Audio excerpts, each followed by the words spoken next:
The Settings button provides access to your Snom D717 and 735 phone settings and various features.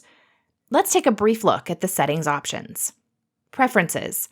Set your language, date and time, audio, display, function keys, and general preference settings here. Call features. Access call features like call forwarding here. You can configure your call forwarding options, which include always, call forwarding after timeout, and busy. By default, all call forwarding features are disabled. Let's take a look at each option in more detail. Call forwarding always will forward every incoming phone call you receive to a specified phone number. Enter the 10-digit phone number and press save when done. Call forwarding after timeout. This option forwards an incoming call to a specified phone number if the call goes unanswered by you. Set the forward after rings number to choose how many rings the calls will be forwarded after. Call forwarding busy will forward your incoming calls to a specified phone number when you are in a busy state.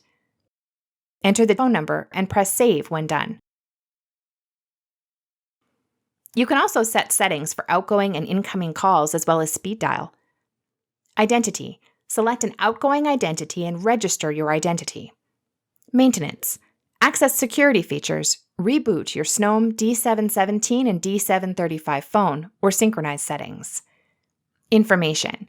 Get status and system information for your Snom phone and access the Help Center.